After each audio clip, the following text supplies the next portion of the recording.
We're the Beefy Boys, and today we're cooking the pastrami boy and pastrami fries.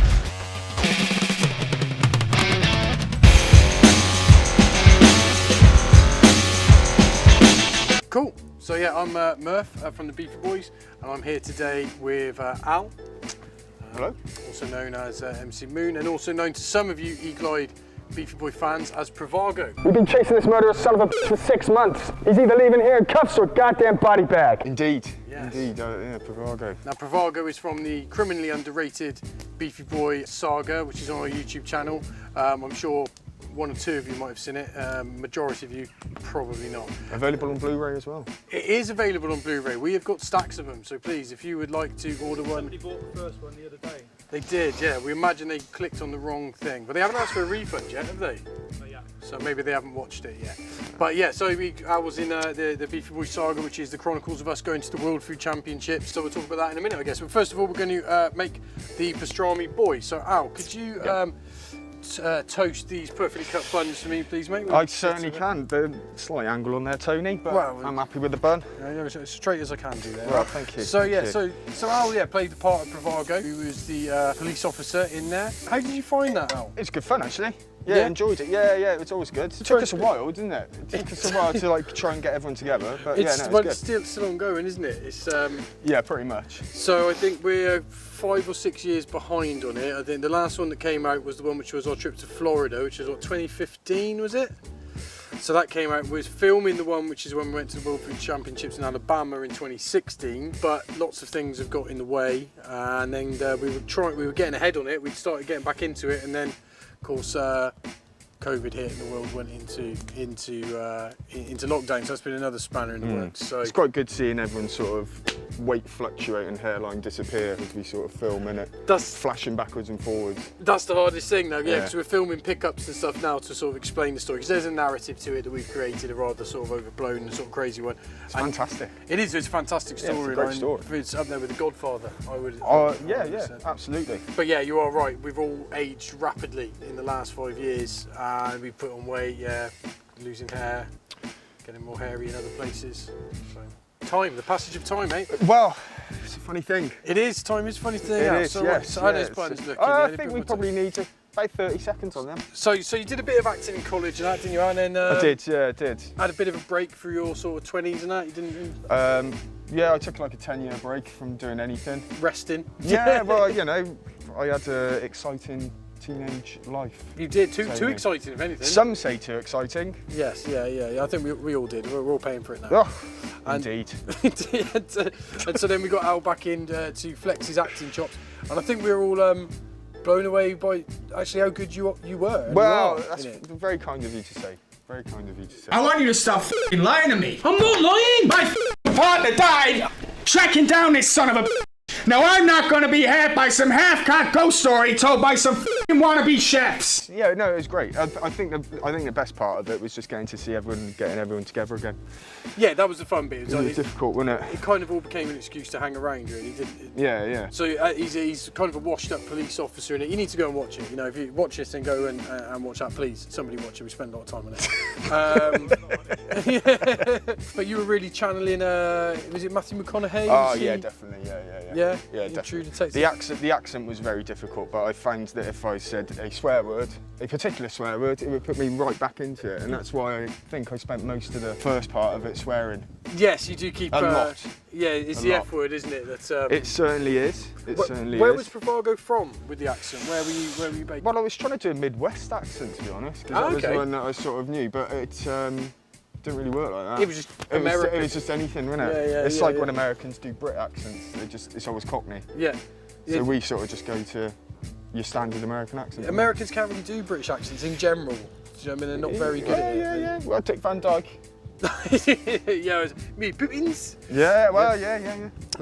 Right, so we toasted the buns up there. So for the pastrami boy, I'll let Al build it. So we've got the dirty mayo. Usually in the restaurant, we'll have this in a gastro and we'll put it on with a spoon. Yeah. Because there's a lot of bits in there. And there should be a fine chop. They should be a fine A chop. fine chop. On the gherkins, that is. So it's mayo, sriracha, or however you pronounce it, Worcestershire sauce, mustard, and gherkins. Good thing as well though with the lettuce, once it goes on the sauce, it's going to spread it out across the bun anyway. So you know, it will do the job. These are useful tips for all of you at home to step up your burger game. So what was your favourite scene that you filmed with us when we were doing the whole Pravago thing out? That's a tough one. I liked all the stuff that we were doing in the old bomb shelter. That was good. Yeah, because it was a good great. place to film, wasn't it, as well? Such a good location, and we didn't get any permission to do that because we borrowed somebody to say no, so we can sort of creep onto there and do it. I don't think it's there anymore. It's not. They've knocked it down, haven't they? And it was shortly after we filmed there, I think, as well, wasn't it? Yeah. So it's probably some last ever footage of it. It was a great space, man. So they used to make all the bombs for World War II there. And it was the biggest single-span warehouse in Europe, I think, at the time, for all those warehouse fans out there. Right, so we've got some lettuce, we've got some white onion, we've got gherkin. You know, look at that work there. That's transcending from. Some say art. Yeah, that is. That's what it says. It's gone beyond cookery into art here. So we're going to do both the pastrami burger today and the pastrami fries. So obviously one of the key elements to the pastrami burger is the pastrami. Now we've got some of it already sliced in, and we make this in-house. So we use grass-fed Herefordshire beef brisket, and it's cured. We cure it for anywhere between sort of 7 to 14 days, which basically turns it into sort of salt beef, like you'd have in like a bagel or whatever. And then what we do is we cover it in mustard and coriander and peppercorns, and then we smoke it. We smoke it for about sort of 3-4 hours until it's got a nice bit of sort of bark in there. Then we cook it slow overnight, and then we chill it down, put it through a sort of slicer, and it's so tender it sort of just breaks up and sort of falls apart. So we're going to use that on both, obviously, the pastrami boy and the pastrami fries. So I think for this one we're going to do smash patties. So what do you prefer, smash patty or stick patty? You know? Smash. Absolutely, yeah, man. Yeah. Since we've been doing it at the restaurant, that's all we've been having now. Well, what's your favourite burger at the restaurant? I think at the moment it's definitely an Okie with like extra American cheese on there. Yeah, the Oklahoma style. Yeah, man. If you get like 4 slices of American cheese. Big fan of American cheese, I am, Tony. Big fan. Well, it is the best cheese for a burger, without a doubt. Yeah, and the sort of the Oklahoma's kind of taken over as like the sort of most popular burger amongst the people in the kitchen, hasn't it, really? What's yours then? What's your go-to one? It's the Oklahoma with animal style. I like mine with a bit of sort of mustard. Yeah. So we're going to smash these down using the patented Beefy Boy patty smasher. Ideal if you want to smash your patty in. Available now? They are. They're for sale if you want them. There we go. Slide that off. Beautiful. That's a good technique with this. You always want to wiggle down, give it a second to let the patty stick to the sort of grill, and then just sort of slide off. So we're going to season this up. So smashes take no time sort of at all to sort of cook. So you can see just around the edges and sort of coming up there. And with the smash, it's all about the crust. Yeah, the holes in the middle as well is a good indication, isn't it? When you can see like when it sort of breaks, like sort of like batter or something, like when you're making pancakes and stuff. Yeah, that's it, man. You get those as the meat sort of contracts. You get the little holes, the little pulls in there. Right, so flip that up. Oh, that's a lovely crush. Nice. Now, it's really important to move really quickly with these. So, going to get this cheese on top. Al's favourite, the old American there. So you've been to America quite a bit, haven't you, Al? Yes. In your travels? Quite a few times. A lot of people badmouth American food. Nah, I think it's generally people who haven't been there much, because the food's generally amazing over there. Really, of all different styles. So what's the nicest thing you've had when you've been over there? Oh, that's tough, man. That is tough. I think when we were in Austin, and we had the steak and all that sort of stuff, that was nice. But I mean, like, I don't know, it's difficult. We went to like a country fair once, just outside Chicago, and had like proper like dirty corn dogs and all that sort of stuff. Yeah. And that was well nice. You know, it was proper like American food, like real good. I do like a corn dog. They are. Yeah, they're all right. They're okay. They are. They're real dirty, aren't they? But they are very nice. I think it's like, especially when you get them from somewhere like a fairground as well, or like that sort of country fair thing. Do you know what I mean? Yeah. It's always they're always a little bit. I don't know. They're nicer. You can't recreate it really, can you? No, and it's weird because like to an American, I mean that's probably like coming over here and just having like a bacon sandwich from a greasy spoon on the side of the road. But to us, you don't. Where we don't have access to that sort of stuff all the time. It's real novelty. I remember when we went to Austin, I was on the plane, I was chatting to someone here, we were talking about food, and I was like, they're like, oh, I was like, can you recommend anything? And they were telling me about sushi places and that, and I was like, no, I want barbecue and fried chicken and that sort of stuff. And they're like, what? Well, I mean, Franklin's in it, really. I mean, for the stuff that we got there. It was incredible, wasn't it, Franklin's? Yeah, I mean, that was unreal. The hype is real. Yeah. I'd had beef brisket and that before in the past, but then you go to Franklin's. Yeah, it's the tips as well, wasn't it? Those tips were beautiful. Yeah, it's insane quality food. If you're ever in Austin, worth the wait as well, wasn't it? It was. Because we queued for like 4 hours, didn't we? We were down there at like 6 in the morning or something. Yeah, that's all kind of part of it there, isn't it? It's part of the whole like Franklin experience is getting down there at sort of 6 in the morning and waiting. Right, so we're going to now get a handful of the pastrami on here. And Dallas was pretty cool as well, man. I quite like Dallas. Yeah, Dallas was good. Yeah. Cool place. So, right, so these are the burgers. So once we've done these, then we'll have a look at the fries. So what we do is we chuck the pastrami on there and we're going to give it a brick to the steam. What's nice about this is like the flat plate kind of like, caramelises the pastrami a little bit. But then also the steam kind of cooks it all through. Yeah, yeah. Sometimes get a little bit of a crust on there as well, don't you, when it's like put it down. Real nice. Real tasty, real nice. The fat caramelizes. Yeah. Because it's brisket, there's quite a bit of fat that goes along with it. But because it's been cured and smoked and cooked along, that fat just sort of melts, doesn't it? It's not like a chewy fat.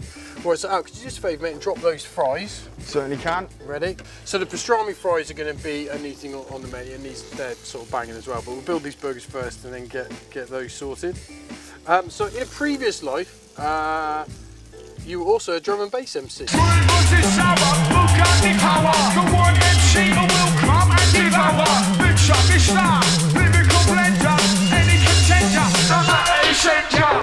I was. Pretty localised, but yeah. That's only because you wouldn't leave Hereford. Yeah, that's true. Yeah, got scared every time I moved out of the city limits, like. Yeah, you did have plenty of opportunities. I remember ringing you and being like, oh, we could get you a gig in Bristol at, Lakota or whatever. No, I ain't going, man. I'll stay at home. Like. That does not sound like me. That does not sound like something I'd do. That sounds exactly like me. Right, okay. So I was a very good drum and bass MC. And old school sort of rave, weren't you, back in those days? Yeah.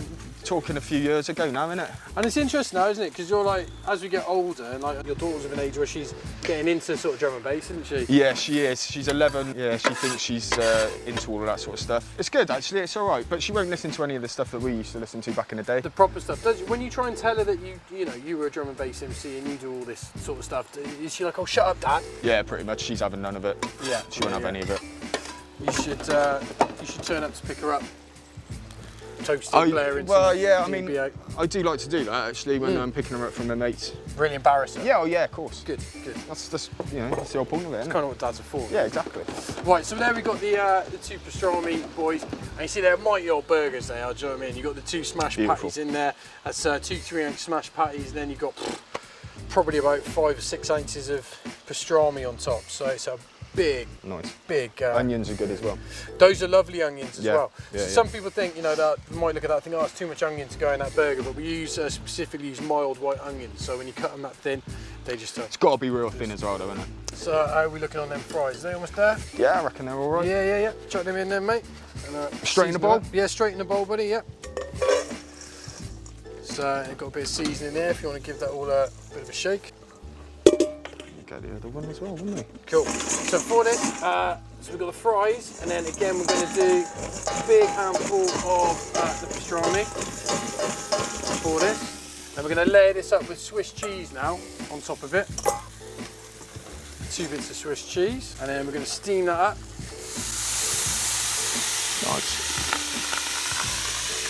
Now the Swiss cheese is great for this, because obviously if you were going to have like a pastrami sandwich in America or whatever, I think like in a Reuben, it's generally pastrami, Swiss, Thousand Island dressing and sauerkraut. So the Swiss works really well with the pastrami. Yeah, real nice, especially in the sub rolls and all that sort of stuff as well. Beautiful. Yeah. But I mean, anything with pastrami in is going to be tasty, isn't it? It is, it's such a nice meat. Like. It's delicious. So can you chuck a bit of those fries on there for me, Dave? Certainly can. Let's go. Yeah, a nice big portion on there. Yeah, we'll put a few more on there. Yeah, I reckon you can go we'll heap it. Add height, Tony. Well, height always looks good with food. It does. That is a really good tip. Whenever you're presenting food, there's like a bit of height on it. It always gives it a bit of drama. Oh well, yeah. I mean, that's what it's all about, isn't it? You eat with your eyes. You do eat with your and your mouth as well. Well, I mean, unconventional. Yeah. Well, you try and push these fries into your eyes might be a little bit painful. Well, as we found out earlier, we have a hole in our eyes that connects to our Yes, we do. nose. We didn't know that. Lee informed us that there's apparently a hole in our eyes, which I think our tear ducts use. Apparently, I think. Could you fit a fry down there? I don't know.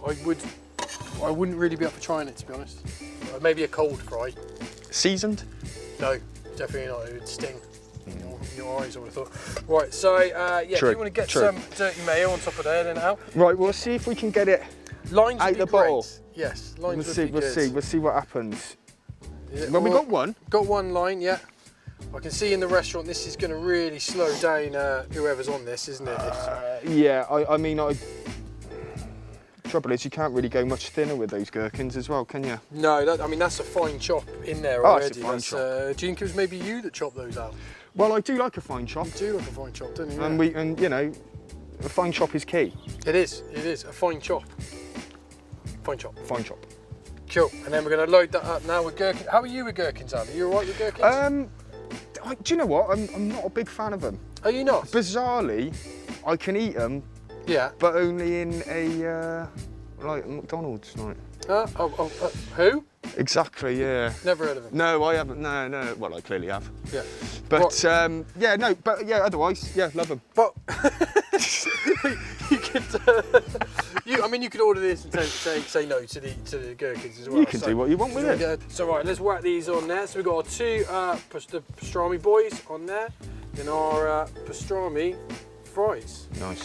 That would be one hell of a meal if you had that, wouldn't it? Yeah, it'd be nice. Those fries look pretty darn tasty. They are pretty good. So that would be if you ate all this, you'd probably require some sort of lie down after. Big sleep. Yeah, a snooze, I think. Nap, power nap. Yeah, would be, and then you'd be raring to go after that, wouldn't you? You could go again, couldn't you? But this again? Yeah, why not? Why not? Wow. Why not? Health reasons, I would have thought. Don't worry about that, do we? No, you don't, clearly. So...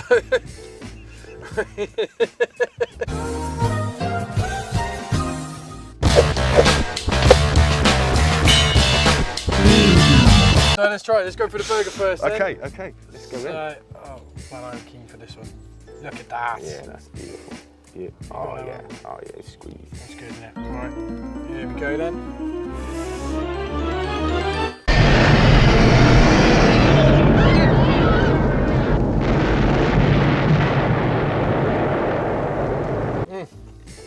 Oh, man.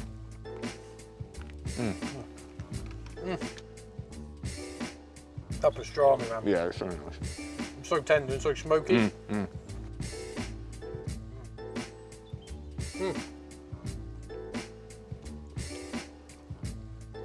It's a mighty fine burger. Yeah. Pastrami's good. And these fries I'm a massive fan of as well. Because like the pastrami's so tender, I find with the fries and that sort of Swiss cheese, if you get a good bit of sort of stringiness to it, there's different textures.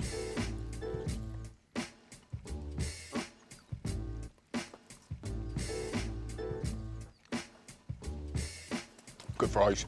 Some damn fine loaded fries, that, isn't it? Yeah. Wow. So, Oh, yeah. Oh yeah. that is delicious. So, you try this at home, or you can come to the restaurant and get it straight away. We've got the pastrami boy and the pastrami fries. So, cheers guys.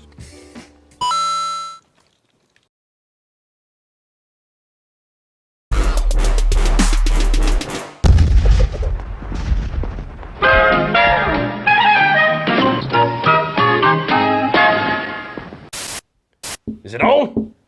Yes, boss. Well, can you see me, Ronald? Yeah. Excellent. Thanks for watching, folks. I'm Tommy, and when I'm not chasing the Beefy Boys in person, I'm following them all over YouTube. You can too. Just subscribe here. Don't forget to like, share, and leave a comment. Oh, God damn it, Ronald! Sorry, boss.